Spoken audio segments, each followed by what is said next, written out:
Morning, kasama ko si Ma'am. What your name again? Fatima. Si Ma'am Fatima. Okay, so first day, ng driving lesson niya, automatic transmission. No.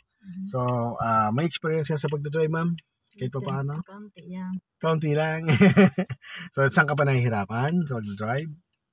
Kung nagka-experience ka dati ng driving, ano yon, tumakbo lang kayo sa subdivision lang o ano lang, nagkapag-highway ka na? Subdivision lang talaga. Subdivision. Pero okay ka na ba sa mga liko? Okay ka na? Di ka nahirapan sa mga liko-liko? Nahirapan.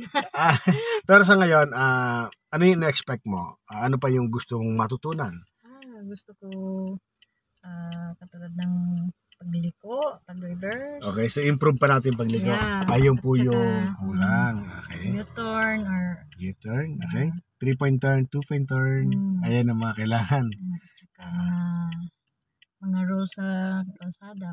Okay. Yung mga guhit yan, mga guhit na yan, ano? Okay. Tapos yung mga kung paano pumosisyon ng sakyan. No, hindi yung basta liliko na lang. Then stop. Mabigat pa rin. Okay, tanggal ang brake. Mamaya ha. Then stop. Mabigat pa rin. Tanggal ang brake. Okay. Then stop. Napapansin mo, wala sa posisyon yung sakyan mo. Pag pagpakiramdam mo, napupunta siya sa kaliwa, so gagawin mo, kakabig ka ng kaunting kanan. Pag nakita pantay na siya, gitna mo na. Ano pa? Huwag mo lang sa gisaan yung ano yan. Then stop. Mabigat talaga yung paa pa, ano? Okay? So, nangyayari niya kung bakit mabigat ang paa. Una, binubuhat mo yung paa mo. Ipatong mo lang sa sahig. Okay? Nakapatong sa sahig para yung pang-apak lang yung dulo ng paa mo.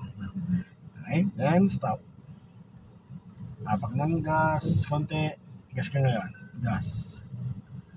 Apak pa ng gas. Konti. Then, stop. Okay. Go. Gas. Then, stop. Okay, mabigat talaga, no? So, pagagaan natin yan. Sige lang. Okay, ma'am. So, since na mahina pa talaga yung pag-control mo ng brake, medyo mabigat. Okay? Tapos, hindi mo pa rin alam yung mga accessories natin, kung paano gamitin yung ilaw. So, may games akong papagawa sa'yo. Ito ang tinatawag na pick a friend. Yan, mga pick a friend. No? So, nakita mo poste na yan? Yung poste na yan, bawat poste na nihintuan mo. Kunwari yan yung mga kaibigan mo. No. Tapos gagamitin natin yung signal para mapamilyar ka din sa mga signal light na mga switches ng ating mga kagaya ng ilaw at wiper, ano. Okay, so start na natin, ma'am. So puntahan mo yung isang poste na yon, tapos hihinto ka, itatapat mo dito sa iyong balikat dito, na. Okay, ma'am. Go. Tama siya. Okay. Yung guhit na yan, wag mo lang sagasaan. Kailangan nakatuwid pa rin tayo dyan sa kalsada. Pag feeling mo, pupunta sa kaliwa, kabig ka ng kaunting kanan. Ano? Ito, ma'am. Slow down ka. Itapat mo sa balikat mo. Okay, then stop. Okay, so tumapat na. So, ang game na papagawa ko sa iyo ay yung sa ilaw muna. So, buksan mo yung ilaw ng isang ikot. Ang tawag dyan sa ilaw na yan ay park light or dim light. Ano? So, inikot mo ng isa. No. So, ginagamit natin yan pag alas 6 ng umaga, yung medyo makulimlim, makulimlim, kailangan buksan natin yan, ma'am. Kasi, ang purpose natin doon para makita tayo sa kalsada. Kasi kung ang sakyan mo medyo madilim, maitim, medyo hindi pansinin, so at least may ilaw, mapapansin ka ng mga kapasakyan. So, maiwasan yung mabangga ka. No? Okay, patayin mo ng ilaw mo. Then, yung isang poste ulit, puntahan mo siya. Oh. Lapitan mo siya. Kunwari ito yung isang mong kaibigan, pipikapin mo siya. No. Oops, slow down. Then stop. Okay, so nakalagpas na konti. Ano? So buksan mo naman yung ilaw ng pangalawa. Ang tawag naman sa ilaw na yan ay tatawag na headlight. Okay, o low beam. So ginagamit natin ilaw na yan, pag bandang alas 7 ng gabi, wala ka na makita sa kalsada. Kaya ang ilaw na yan, enough lang yan pag ang takbo mo mga 60 km per hour, lalo sa highway na medyo madilim, okay lang yan. Pwede natin gamitin yung ilaw na yan. Ano? So, ang abot lang po niyan ay 90 meters to 100 meters. Depende sa sakyan. Kung naka-LED, so abot siya ng 100 plus. Pero yung mga ordinary na ilaw ay abot lang ng 90 meters to 100. So hanggang doon lang sa poste na yan. Okay? So patayin mo ang ilaw na yan. Punta tayo doon sa poste na yan. Go, isa pang friend mo, kukunin natin. Huwag mo sagasaan tong guhit. Okay? At huwag mo lalagpasan ng mga friends mo. Yan. Di pa. Then, stop. Ayan, no. So, gagamitin naman, ikutin muli yung ilaw mo, headlight. Yan. Di ba yan, sabi ko sa iyo, ay tinatawag na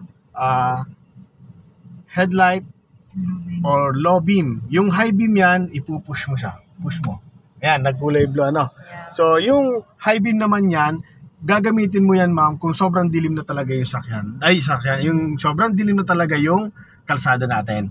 Wala kang kasalubong, walang ilaw, walang street light. Okay? So, tapos ang takbo mo lagpas pa ng 60 km per hour, pwede ka mabulaga kasi noon. Minsan may mga nakapark, minsan may mga kanal, may mga butas. So, kaya pwedeng gamitin natin yung high beam na yun, nakakulay blue siya. Pero, pag may kasalubong ka, kailangan mong patayin siya. Kagaya may kasalubong ka ganyan, patayin mo siya. Yan yung ano. So, nabubuksan lang yung high beam na yun pag nakabukas ang headlight. Okay? So, patayin mo yung headlight mo. Okay na tayo sa ilaw. Okay? Then, puntahan mo natin yung isang kaibigan mo doon sa dalawang nakatayo na mama na yun. Nandun yung kaibigan mo, bibigapin natin. Yan, huwag mo lalagpasan ha.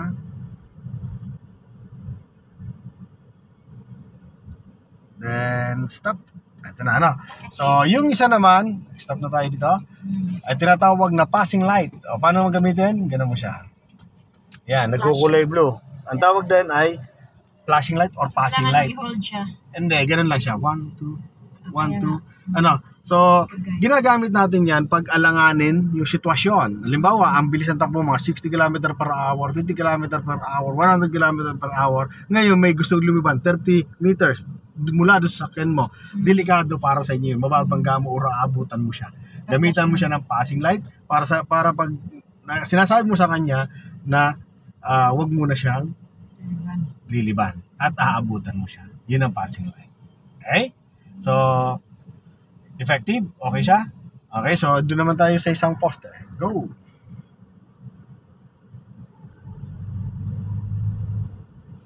Yan naman yung isang friend mo. Yan. Wag mo lalagpasan. Okay, ma'am. Stop. Ito na. So, dito naman tayo sa kanan. Ito naman, tinatawag dito ay wiper switch. Okay, dito naman to. So, sa tubig muna, yung tubig, pupush mo ng ganito. Yan, maglalabas siya ng tubig. Yan, nakapush lang, ano. Okay? Then, tanggalin mo na siya. So, yung pang-ambon yan ay isang baba lang. Yan, ganyan. Pag maambon, ganyan yung ginagamit natin. Pag malakas naman ang ulan, ibababa mo pa ng isa. Yan naman maulan. Okay, so sa maambon, okay, may ulan, malakas ang ulan, then maambon, then patay mo. Very good. Ganun lang, dito lang sa wiper na yan. Okay? So doon naman tayo sa isang poste. Go! Itong friend mo, wag mong lalagpasan, mama. Okay, slow down. Ito na yung friend mong isa. Okay, stop. O, gamitin mo naman, sa bintana naman tayo. O, buksan mo bintana mo dito. Ayun yun. No? Okay, itaas mo na. Kumahaba. Okay, sabi mo sa friend mo, sakay na. Okay, doon sa kabila naman. Go! Yung isang naman, isang friend mo nandun. Ang dami mong friend, mapupuno na tayo dito. Ayan. At least, gaganda yung pag-apak mo sa brake. Ano? Okay? Nagiging smooth. Okay, stop. Ganti pa. Okay? O, buksan mo naman yung bintana mo sa park mo. Ayan po. Very good. Then, taas mo na siya. Good. O, ito naman, yung isa pang friend mo. Kakunti na lang yung friend mo. Mga 5 pa yan. Ayan. Ganti pa.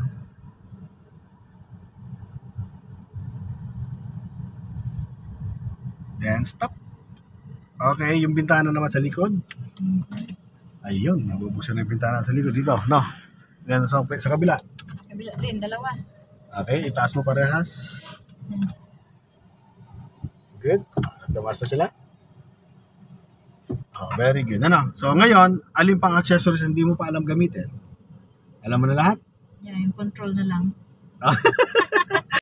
So, tuturuan naman kita ma'am ngayon ay yung pagligo naman kaliwat kanan. Okay. Slow down ko muna. Okay, stop. Explain ko muna dito kung paano mo gagawin yung pagligo sa kanan, kaliwa, no? Sa ngayon, ma'am, ay pupunta muna tayo kaliwa. Pag ganun tayo. Saan kaliwa doon? Yes po, yan, nakita ang butas na yan. Yan, may kalsada po yan pag ganun. Tapos, yung unang kanto ko, yung unang kanto na yan, nakita mo? Pag tumapat yun sa side mirror mo, yung pa lang yung time na pag-ikot ng manibela mo. Yung may kahoy? O dito? Ayan yung may inikutan ng motor na yan. No, yung part dito ng kanto na yan. Basta pagpakaliwa, tandaan mo, isang ikot lang yan. Okay? So, try natin. Go! So, hanggat di pa natapat ang side mirror mo doon sa kanto, kailangan ma-maintain mo muna yung sakyan mo naka-straight. Ano pa? Sige, go! Yan, susundan natin yung truck na maliit na yan. Doon tayo pupunta. Signal ka po ng kaliwa, syempre. Slow down ka. Slow down, slow down. Okay, slow down pa. Then, tingnan natin kung tapat na yung side mirror. Ito yung side mirror mo, ma'am. Okay? Tapat na ba? Ayan ha. O, ikot ka ng isa. Go, ikot ng isa. Yan, ganyan ano. So, ganyan lang. Isang ikot lang yan, no? Tingnan mo siya, eksakto lang yan dyan, no? Nakita mo? Yan. Kaya di mo tanggalin yan. Dahil pag dumiretso, balik mo yung isa. Yung kinuha mong isang ikot, babalik mo. Signal ka po ng kanan. So, kakanan po tayo dyan, ma'am, ano? So, hindi mo na gagalaw itong manibela mo hanggat di natapat ang side mirror mo dito. Since sa pakanan po ito, ma'am, ang ikot po ng manibela ay papunta sa dulo, pasagad. Pero una, ang mag-ikot ka muna, isang ikot muna, ma'am, ha? Pag tumapat ang side mirror mo, hindi pa naman natapat. Bantigan mo na konti. Huwag mong gagalaw mo ng manibela mo, di pa natapat side mirror. Okay, then stop ka muna dito. Pag tumapat, sige, hindi pa tapat. Oh. Yan sa poste na yan. Okay, stop. O, dito yung, konti pa. Stop. Yan. So, dito yung, stop nito, tapos titingnan mo na kaliwat kanan. Wala naman. Dito wala. Pag tumakbo to ng konti, yan, patakboy mo siyang konti lang, then ikot ka ng isa. Yan, pag tumatang balikat, sagad manibela mo. Ayun, sige. Kahit may kasalubong kang ganyan, sige, diretso lang. Hindi mo aabutan yan. Hindi kayo magpapang-abot. Then, balik, 1. Pag nakita ang pantay na, then, 2. Balik mo tong manibela sa pangalawa. Okay, go. Sige, diretso lang. Ngayon ka lang nakaliko ng ganyan. Kasi subdivision kasi yun So, hindi masyado ikaw nagliligo doon? Nag-ano? Sa street lang kami, tsaka pagpa-uwi na lang. Okay. Hindi talaga ako. Hindi ka naturuan na? Wala akong interest talaga.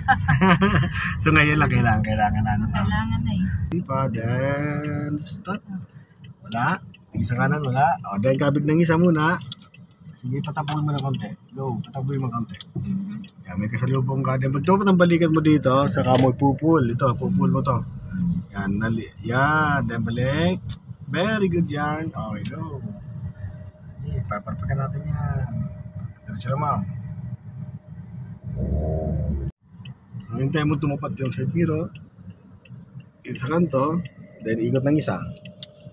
Mamaya pa yung isa. Pag go ka pa. Pag lagpas ang balikat mo, pull. Then, bago dumiretso, balik 1. Pag pumantay na, then 2. Okay. Go. Position sa kalsada. Very good. Then, go tayo.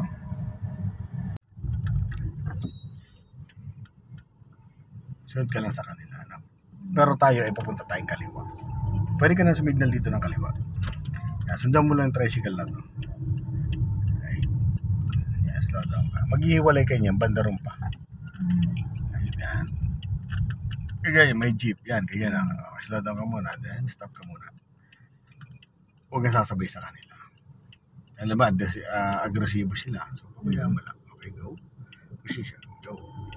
Since napunta tayo kaliwa, kabi ka ng konting kaliwa dyan, unti-unti lang. Tingin ka muna sa kaliwa, syempre. Yan. Kung sila nauna.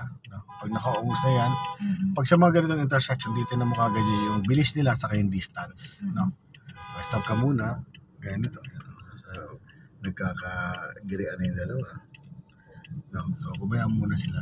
So, dito na mo yung yung distance niya, saka yung bilis. Yung nandyan. No? Babasahin mo yung galaw. Yan. Pag nakita mo medyo malayo siya, mabagal siya, so push ka na konting gas. Pero sa ngayon, aggressive pa siya. Stop na muna. Stop. Okay. Then, push ka na konti-konti. Dandahan. Okay, nakapasok ka na dito. Tingnan mo sa kanan. Dito naman tayo titingin. Then, tingin dyan sa kaliwa. Wow. Diretso. Nakaposisyon na tayo. Diretso pa yung isa. Ito. aggressive din. Okay, go. Ayan, diretso lang. Sala mo lang yung kalsada niyang guhit na yan. Dinadaanan lang. So, dito pa lang, titinan mo kung kasya ka sa kalsada. Pag hindi kasya, di mag-slow down ka, then stop kung kailangan. Okay, go.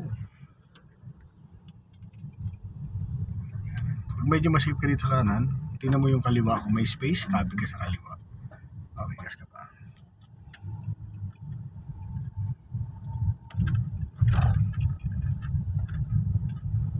Yan, sundan mo yung tricycle, yung motor.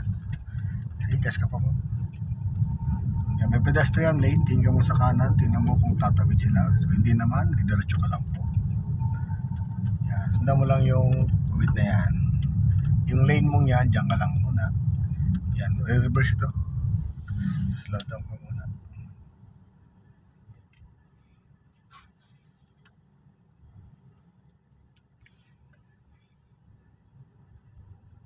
Okay, ma'am, go na tayo. Go, go. Good.